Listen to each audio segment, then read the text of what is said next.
trouble. And it's on. Yeah, why not? Here, I have a root Q&A for Kirt, actually. Oh. Kirt, can you off the top of your head say what the WAVE team mission is?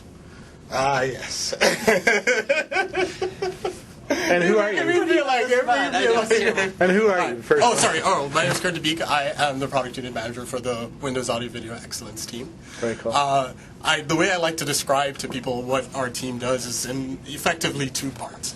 If you have anything that's integrated into or connected to a PC that has to do with audio video, whether it's a microphone or a speaker or a video camera like this one, or some way of accelerating video when you play it back, or an AV receiver, etc., we build the software stack that supports that hardware and makes it work well. That makes it work excellently.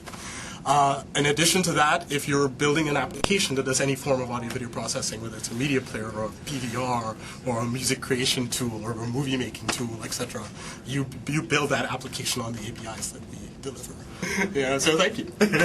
All right, we'll shift gears then. Kirt, thanks for helping with this little mail. Robert, so who are you? Oh no, my turn. You're in trouble now. Wait, I can't even see you next to that window behind you. There you go. Let's see. Let me hit send on this mail to Chris Jones and a bunch of people about Video Perf. In fact, oh, wow. I just hit send. I'll be right there, Hoken. So I'll come back and let you know if anything feedback. Sounds good. And I'll see you at 5 anyway, Kirt. My name is Steve Ball. I'm the group program manager for the Windows Audio Video Excellence team. I work for Kirt Debique, and it is our mission to. Now, why don't you just call yourself the sound guys or what's this audio video excellence? Yeah, you know what? That's a really good question. We, as a team, have been the plumbers in Windows for so long that we actually intentionally decided to change the name of our group to a more aspirational name than to say, oh, we're the sound guys or we're just those video hardware guys or whatever. So it was actually an intentional decision to set the bar really high for what our team mission is over not just this year in Shipping Vista, but for the next 3 to 4 years. In fact, our vision statement that we presented to our entire team takes us out through 2008, 2009, and we have big goals that if we've made some just like plumbing-oriented name for our team, might just add to the already existing sort of image problem that we have.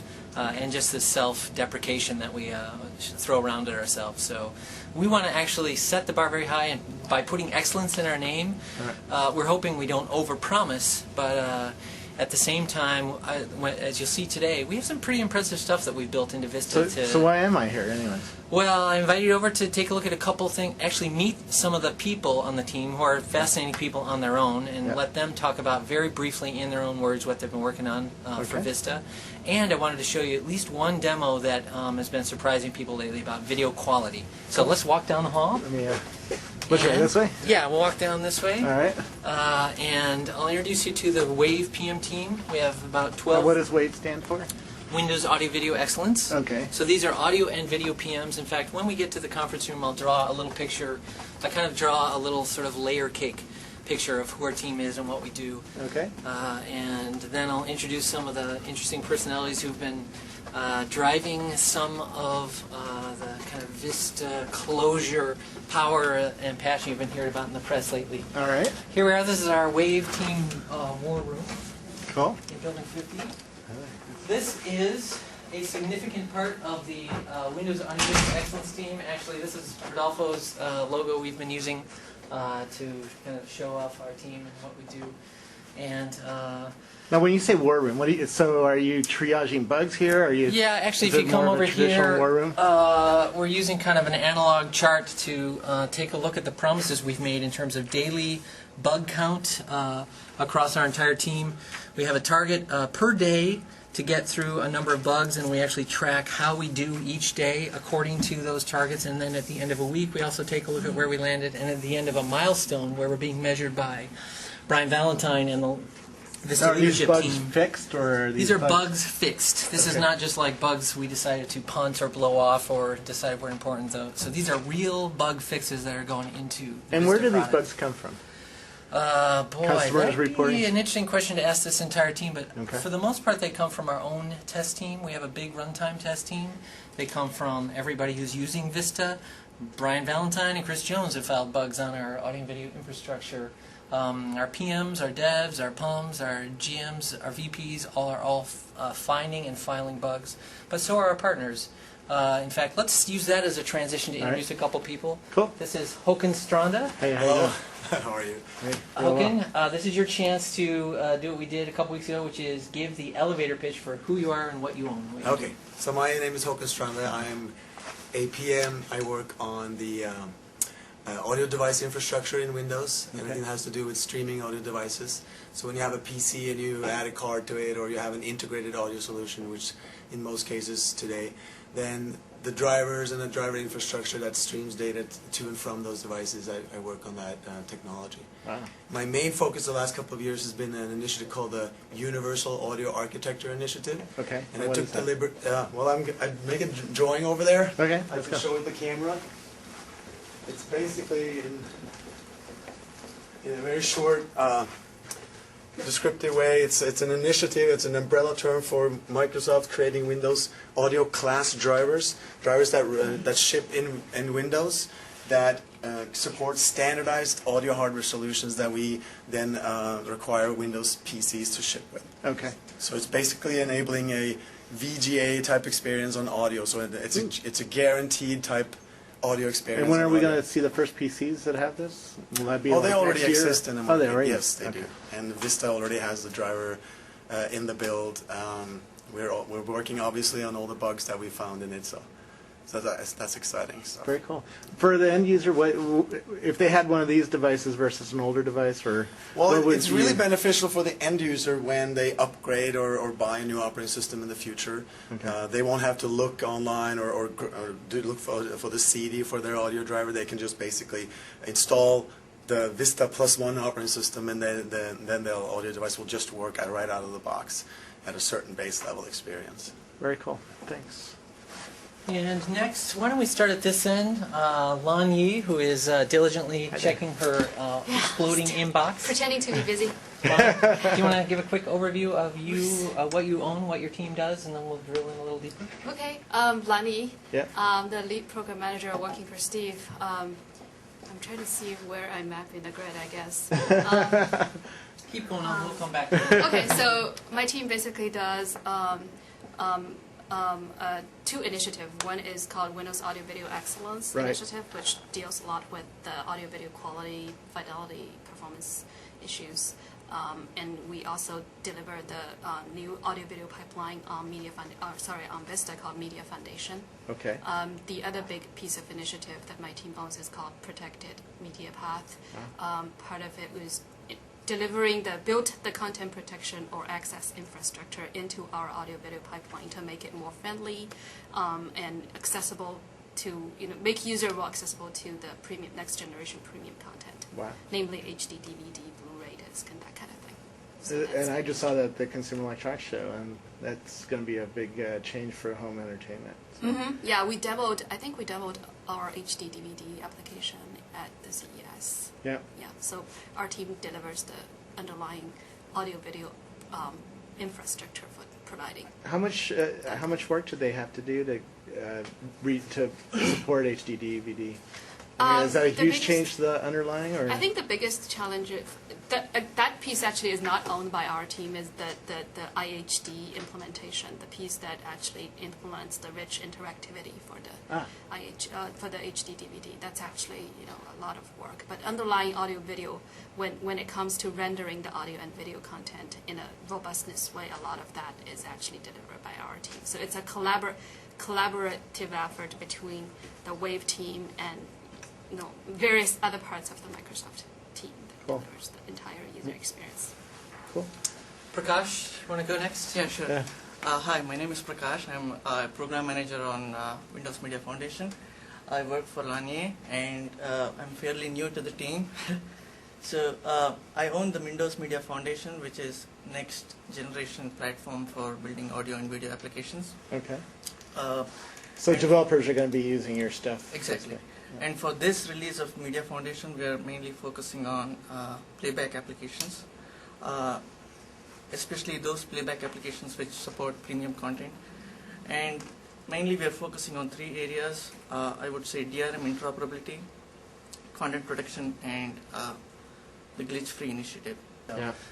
come on in if you wish, Kirt. Prakash, that was a great introduction. Oh no, he's got me. Kirt, if you hear anything too during this little overview that you feel like we've missed or you want to actually chime in on, go ahead. But with that, I want to introduce Anton Kusser, who's also on Lon's team. Sorry. Anton, you know what to do?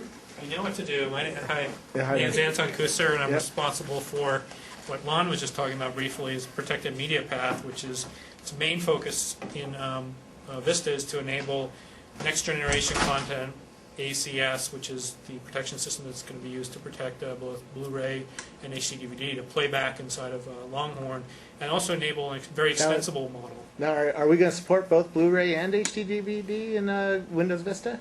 We are only announcing support for Microsoft providing support for HD DVD. However, the platform that we're providing, Protected Media Path, allows other content to playback, which includes both HD DVD and Blu-ray and DTCP and a whole slew of other content protection systems out there. Right. So you have to be pretty up to date on all the various formats and how to work with them and how to support them. Yeah, well, I mean, basically, we are creating a platform that allows, is kind of agnostic towards the type of protection that plugs in and provides a very robust environment. And by robust, I mean that it allows,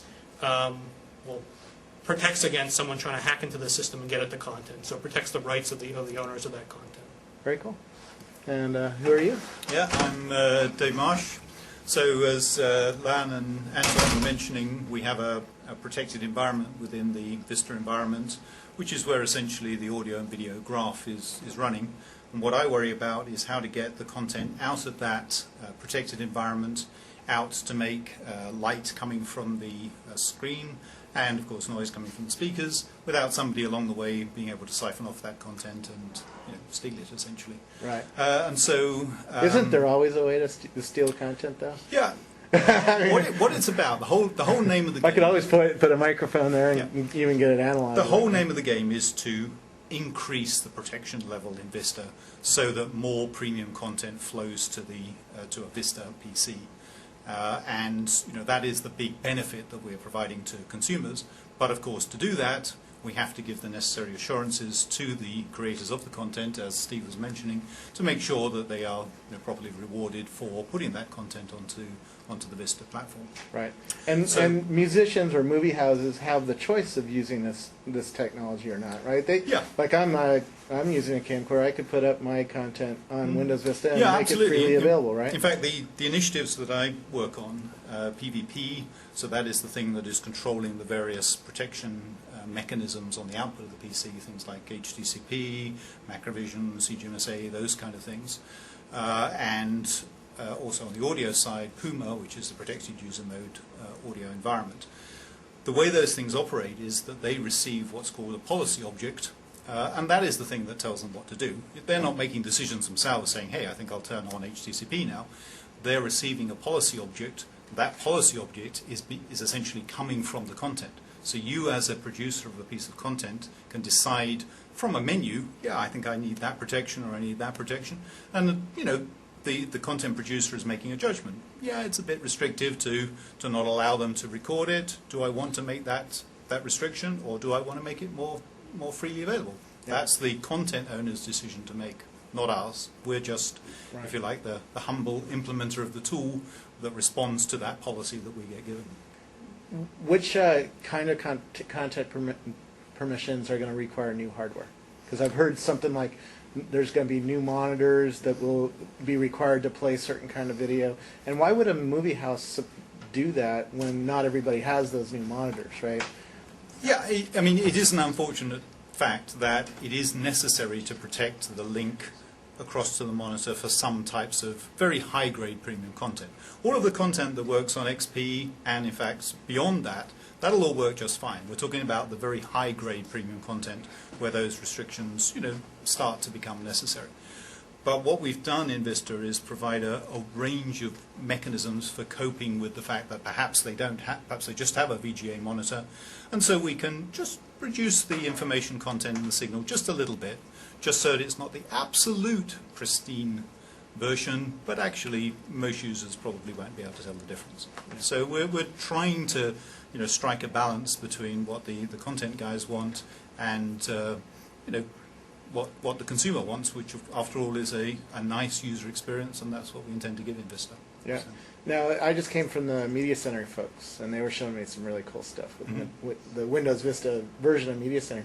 What kind of plasma TV should I be buying to make sure I can play all this cool new content that's going to come out? Well, certainly, if you're buying a display now, and given that displays do live for a long time, then yes, it is sensible to buy one with HDCP support. So what is it? HDCP support. And would that be a logo on the box or something when I go That's in the prize? in practice. I mean, if you go out and buy an HDMI display now to put into your living room, for example, that will just naturally have HDCP on it. It's taking a little bit longer to get the HDCP support into PC-style monitors, but that is starting to really kick in now. Okay, cool. And Let's shift gears. Actually, Eric, have you said anything yet? nope. Eric Salerno is... Robert, Yeah. while you're here, I just wanted to announce that I'll be starting a new blog on Media Foundation, and I encourage all your viewers to check it out. On where blogs.msdn.com Exactly. /Media Foundation? Or No, I haven't decided the path yet. oh, good. Well, you better get me the URL then, and I'll put it underneath the video. My name's Eric Salerno. I'm a PM on Lon's team, Okay. and I'm the newest member of the team. I've actually taken over what we call revocation and renewal, which, in real English, what does that mean? in real English, your machine has components that we believe are safe to playback premium content, Okay. so that it basically can't be stolen. Okay. Someone out there hacks one of the drivers. It now has a hole in it so that you can steal that content. We find out about it. We would work with the manufacturer of that driver to get a new version of it out and available on Windows or a Microsoft update, and then revoke that so that if you're a user and you have that compromised driver, the next time you go up, it will check and say, oh, you need to replace this driver with a new version of the driver that doesn't have this hole in it. Okay. Sort of like the Xbox team has Xbox Live, and if somebody gets in, or if somebody hacks their box, they turn it off. Could very well be, Well, yes. it's not only just turning off, it's actually will provide a mechanism for you to actually replace it so that okay. you can continue the same user experience that you have today. And this is the same concept we have today with Windows Media DRM already. We provide the ability to be able to renew a component if some breach is discovered. So user is not completely dead in order if you have a component that's malicious or Right. bad. I imagine when movie studios or musicians come in here, where do you go? You switch places. That they wonder how real the content protection that your teams here are building. Can they be hacked? Can they be gotten around easily? And obviously, you've been on Slashdot. That's their goal, right? There's people out there who love to. Going back to the question that you were just asking, there's always going to be a way that content can be hacked or any kind of protection will have vulnerabilities, right? Our goal is really trying to increase the barrier high enough to a point where people can hack our system, but it may not become economically viable to do that, right? So, people hack it to profit from it. That's the kind of thing that we were trying to prevent with our system, is to continue to push the barrier high enough so that, and that's one aspect of it. And the other aspect is, as in the process of continue to push the bar high enough, we don't want to compromise the user experience as well. So our challenge is really to raise the level of protection, but at the same time trying to make this experience as transparent as possible. That's what revocation renewal infrastructure is really there for.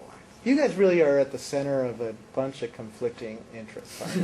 That's what makes it Actually, that might be a good segue to the map again. If you take a look at what... If I can imagine Cory Doctorow in one corner, movie studio in another corner, We're the plumbers. and the in the user like middle. me Yep. on the other corner, Yeah, that's actually an interesting map to take a look at. Let's say the user, the plumbers, us down here, the philosophers, Yeah. and let's say the owners or the content providers, and look at sort of the intersection of the interests here. Yeah. And they don't always align, especially when you look at the idea that there are IHVs who build hardware who are impacted by everything that we do. There are software developers who use the APIs, both sort of in the audio domain and the video domain.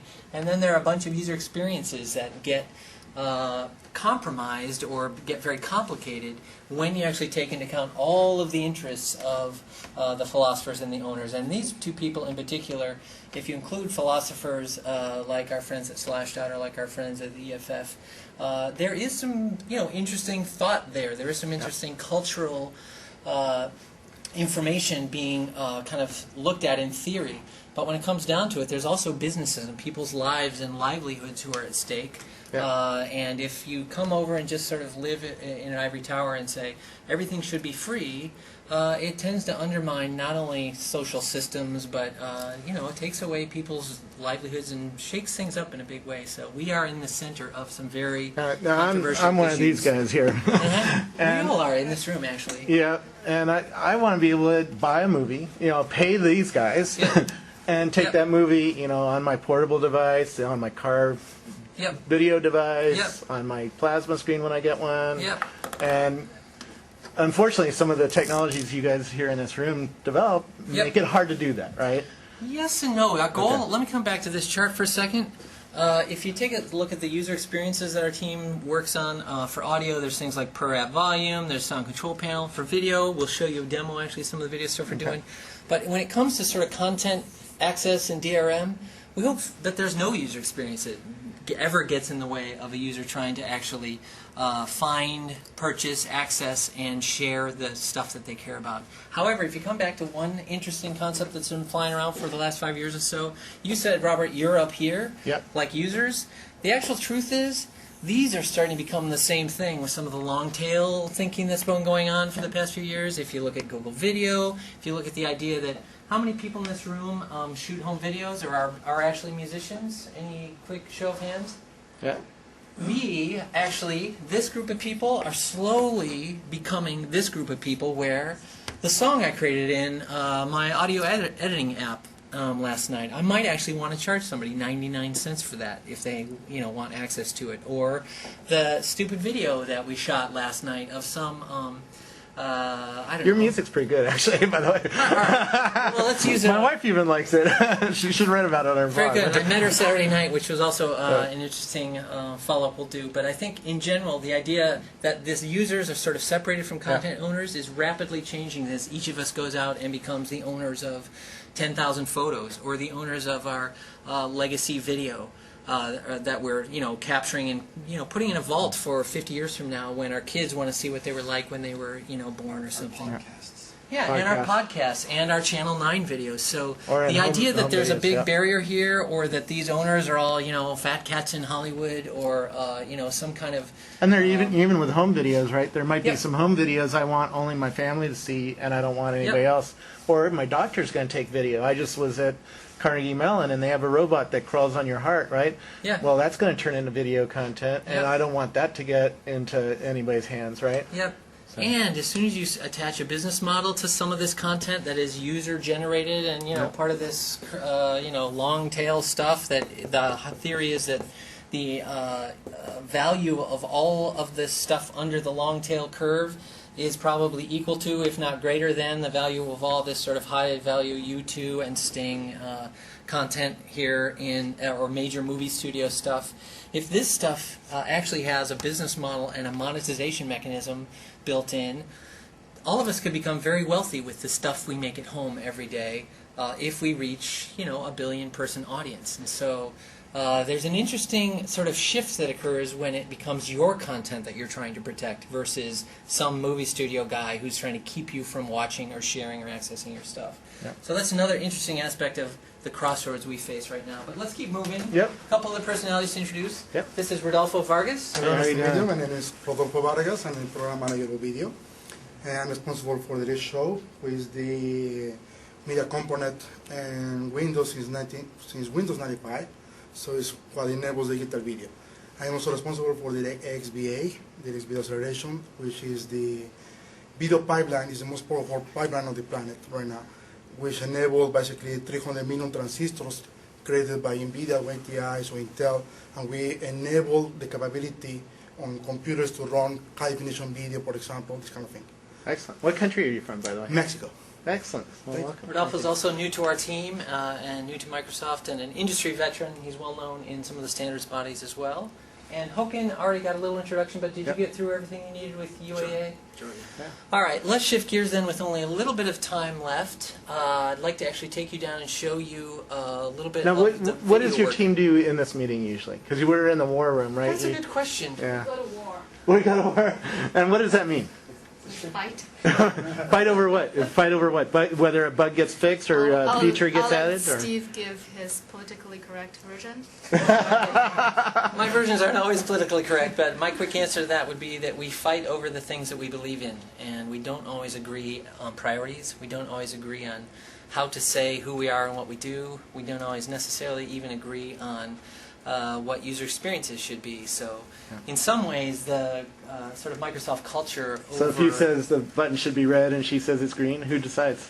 Well, those are usually the MSX design team weighs in and decides. So we have designers. I'm trying to give a know metaphor color that we theory. can all. There are many other examples, though, of things that we may not disagree on that have to do with priorities for the industry or feature priorities, like what should stay in Vista and what should get cut.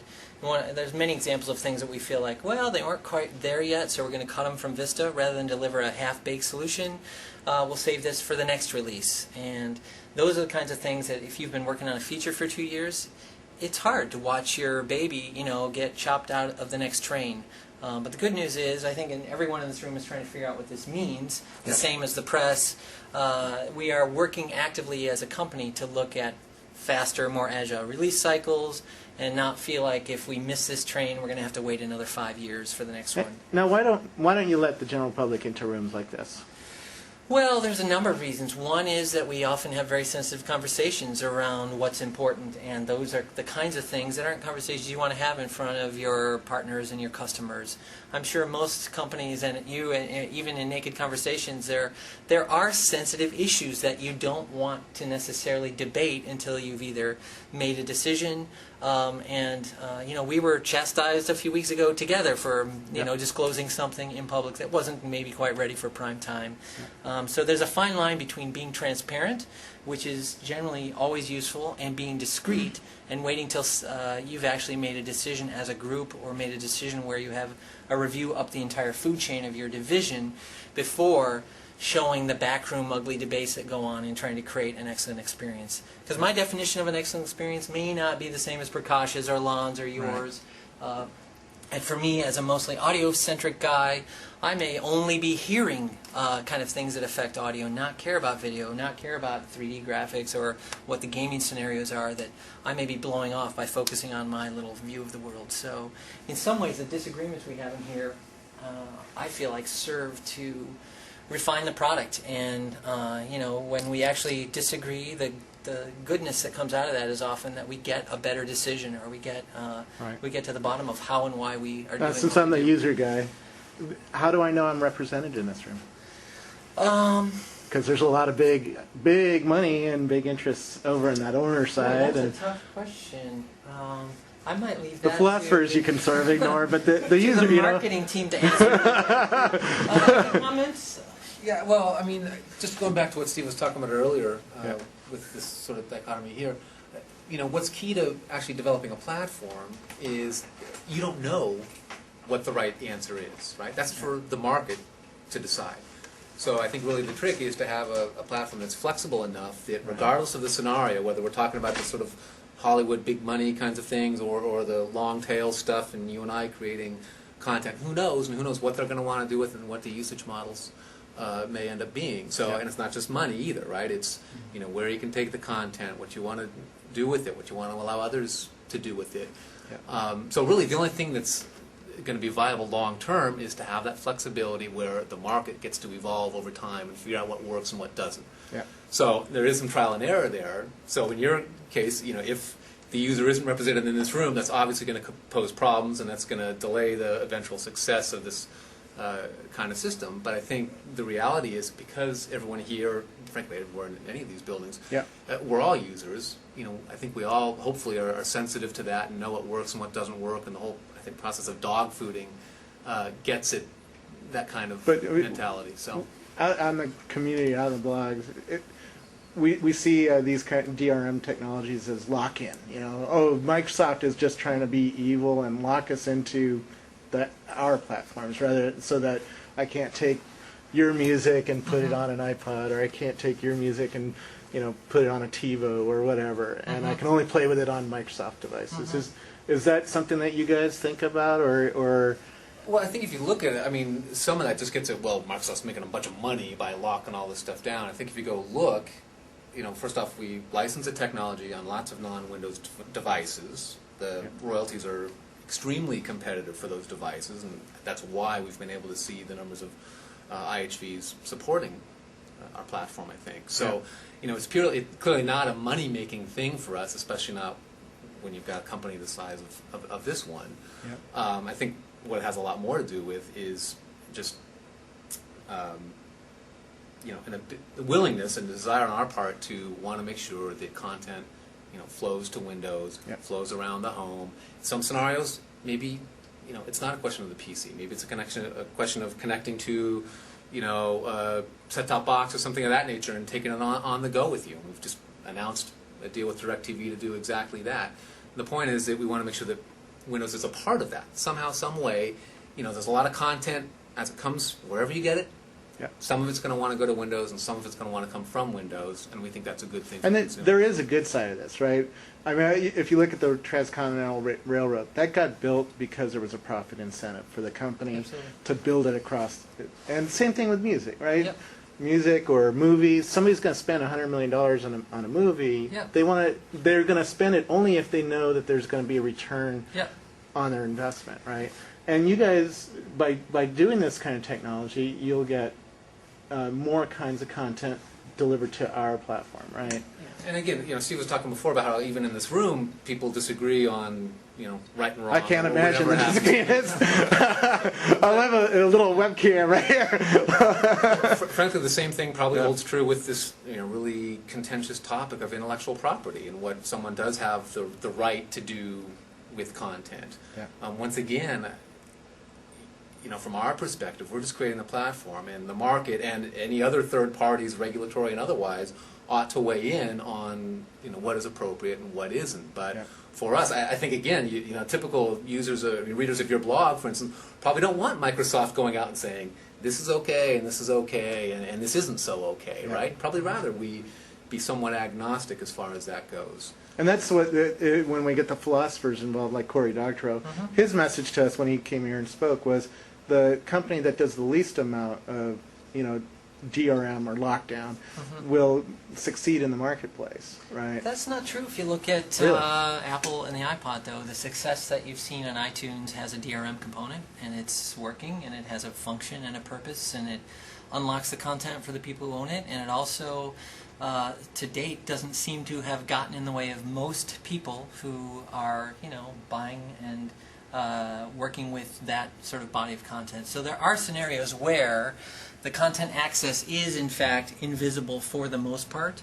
But in general, I'd like to shift gears actually and show you what this team does focus on. Let's go. Because although this content access and all these DRM discussions are a part of what we do, the thing that drives us as engineers and technologists and media enthusiasts in this room have more to do with how to make great media experiences happen on Windows and in our living rooms and in our dens and on even our devices like this or like the one that you're holding there, Robert. So I want to take you down in a few minutes that we have left and show you some of the work we've been doing on video quality and fidelity. And that's really we even disagree about that stuff sometimes, but that's another area where you'll be able to see for yourself some of the way we turn the passion we have around media experiences and are working to improve the platform, regardless of the discussions and the philosophies about how and where the content gets used or sold. Thanks everybody for spending a little bit of time with me. Yeah. And I know it's a hot issue, and I know your seats are pretty warm sometimes in terms of feedback you get from the blogs, and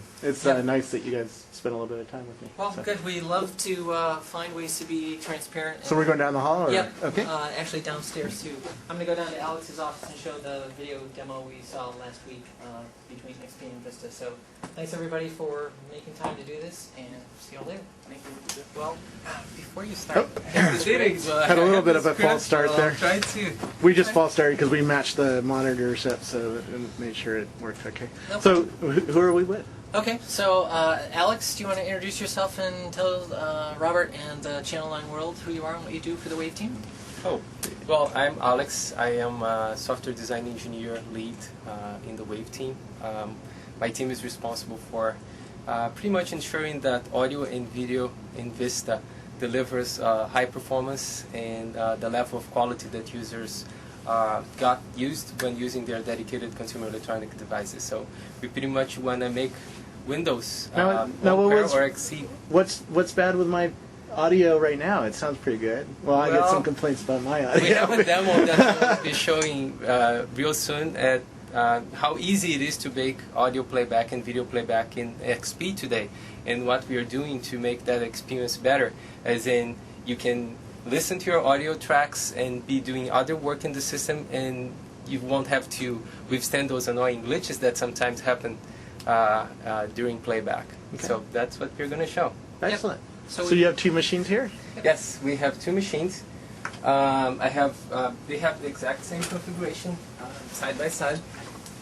And we're going to start by showing like So this one's an XP machine and this one's a Windows Vista machine? Vista machine. Both have the same exact hardware configuration as far as like processor and video cards, memory, etc. Okay. And I have a small application here, which like pretty much is enables us to simulate stress in the system. I can use the drop down to select different levels of CPU stress that I want to apply, concurrent to the playback of audio and video. So I'm going to start playing a small audio clip in Vista. No, in XP, sorry. Yeah. And I'm going to select, let's start with a priority 9, 100% CPU stress, and observe what happens in XP. So far so good. We didn't observe really, as you can see, CPU went to 100%, but we didn't observe a loss of quality in the playback. Now, if we start going up, let me go up, let's say to priority 12, 100% CPU stress. And you can see that both the visualization stopped working and the audio is like in a loop where the buffers are no longer updated. That's really annoying. It is really annoying. If we go higher than that, let's say to a priority 14, 100% CPU stress, what happens is pretty much audio stops. You can't get any audio out of your system. And what we're simulating here is if, let's say, you have antivirus running in the background, that antivirus might be creating that level of load that would cause the end user experience to be like really bad. Users don't want to hear their audio popping like that. No. So we're gonna I've had switch. some of that happen. Not quite that bad, but I've had some of that stuff happen. Yeah. And also, even if you don't have it happen, it teaches you don't play while you're doing something heavy like a Photoshop transform or or a video encoding. I do a lot of video encoding. And I know, don't try to play MP3s while you're doing that stuff. Well, we're trying to change that. We're trying to change that perception that if you're watching a video or listening to audio, you can't do anything else. No, in Vista you can do that. Okay. That's the whole idea. So we're going to switch here and play the same audio clip in Vista. All right. And I can start and show again at the same priority level, priority 11, 100% stop. As you can see, it took less CPU than the other one. No, what happened here is Task Manager stopped responding. It's not like we are stressing the CPU to a point that Task Manager no longer responds, but audio is still flawless. And we can go higher than that. Okay. We can go up to focus is a little whack. Okay. Let's say priority 13, 100% stress. You will see that visualization stopped, Task Manager stopped responding, but audio is still no glitches. We can go higher. Let's go all the way. Let's get this stress application stopped. Let's go to priority 16, 100%, which is really above the real time. So we are our multimedia threads that are responsible for decoding and rendering audio are all running above the real time level. And this is all built on top of multimedia class scheduler. You may refer to another presentation by Rob Short and Daryl Heavens, where they talked about the internals of the Windows kernel. So we're making use of some of the technologies and this new MMCSS multimedia class scheduler service that they've put together, where we that's what enables us to get to this level of stress resilience. Now I want to switch back to the XP machine. Okay. And show that we are making the same improvements with video playback. So what I'm going to do is I'm going to play a 720p high definition clip. Okay. And I'm going to apply similar levels of stress that I applied for audio. I'm going to start with priority 11, 100% stress. And what I expect is most likely we're going to see that both audio and video stopped completely. Wow. But at a lower, like what usually users typically experience is stress levels at this range, priority 10, 100% stress, where audio continues playing, but video becomes jerky, etc. So you can see that the audio is still flowing, and you see that slow motion type of video. Sometimes audio stops playing completely. So I won't even go higher. If I go like to priority 14, 100% stress, pretty much it's going to stop. Now let's go and switch to Vista and show that we are doing the same level of improvements in for video. There's the video clip, the same video clip. This is, as I said, high definition, 720p playback. And well, we can skip the and go directly to the highest level we've managed to achieve so far, which is priority 14, 100% stress, and you can see that video continues playing without glitches. So the real benefit to the users is that we're making Vista platform, the Vista platform is ready for high definition playback. And we really want to ensure that the users have this awesome experience and be able to have their machines doing other work in the background, even if they're antivirus or anti-spyware running, if they're connecting and reading email, they would still have that great experience, that great multimedia experience. Now, did you need to buy any special hardware for this? Or nope. It's just a standard old PC. This is not made for Vista hardware. Out of the box. That's right. But all my friends are telling me, oh, the video and audio is so much better, and I can certainly see that. And just to give you an interesting demo, like I'm going to add some stress here at the priority 10, 100% stress. Okay. And we would still have like that great interactivity from Vista. So I'm running stress, and I have like Rolodex, which is the new, also still working. Well, as you can see, we still have some bugs, but video is there. Wow. And stress resilient. So the real story here is, and even if you think about the threads that happened over the weekend, Robert, where people are debating the value proposition of Vista, there's a number of incremental pieces of Vista that add up to an overall more solid, more reliable, higher definition, higher performance system. And just the audio and video improvements that Alex showed you are, probably 2 of about 100 incremental improvements that add up to something that's impossible to describe as one bullet point on the side of the box of Vista. And if you think about the high-def scenarios and all the kinds of things people are trying to do with their new high-def televisions, if you and Mary Ann ever get one, you'll know soon. what that's like. I'm saving for it. But in some ways, it's a little bit, once you see Alex's demo, once you see high-def content that is resilient to glitches, it's a little bit like going back and thinking about the idea of going back to Windows 3.1 or going back to DOS. Once you get a taste for it, you don't want to go back. Yeah. I'm already there, even on my tablet PC that doesn't even have the glass effect that you saw here. Yep. Just having the search built in, it works better, and the networks work better, the audio works better. So. And this is one example also of performance optimization that we've done as a collaboration with the base team and with the gaming and graphics team and the people building the driver model, where there isn't just one little component, or here's a new driver, or here's a new API, or here's a new user experience. It's really when you add it all up together and say, you know what, I can launch Photoshop and PowerPoint and encode my video in the background and send media over to an Xbox 360 extender and watch a high-def video in the foreground, and I don't notice because we've done the right things in terms of prioritizing how the system deals with the various contention scenarios.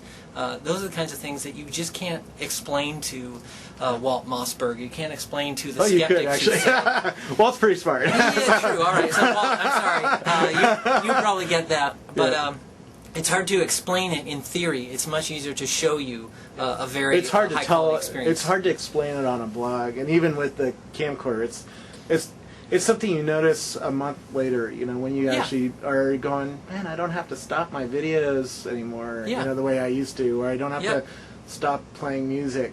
You know, even from a web service or something. Exactly. I love Pandora, a web service about music, and I turn it off because if I'm encoding video, it just bothers me. It starts doing the stuttering or something like that. Yep. Or we live in a multitasking world now too, and the idea that users are only ever doing one thing at a time is really unrealistic.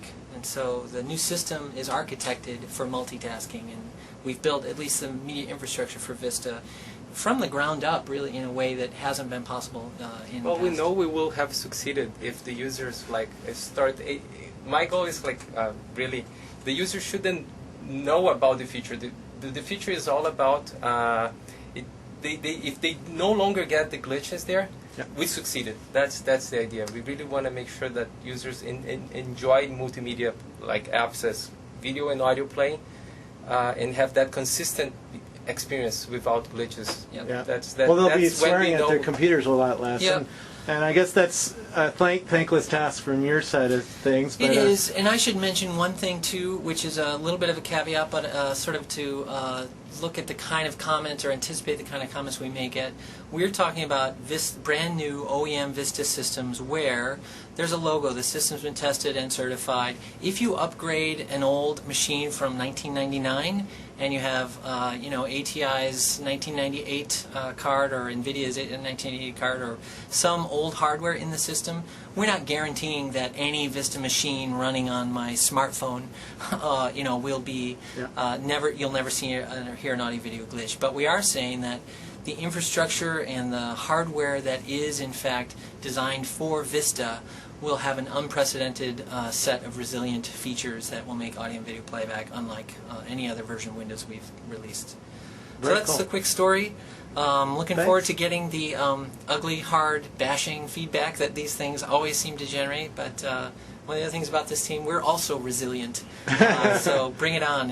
We'd love to hear your feedback. And if you're you guys are really good at answering. Larry is always in the Channel 9 groups and stuff like that. So we appreciate your team's help with the community and answering questions and also listening. So. Yeah, we're wide open to feedback, and it's not always pleasant, as we all know, but that's the way we make the products better. So bring it on. Thank you. Okay. Thanks, Robert.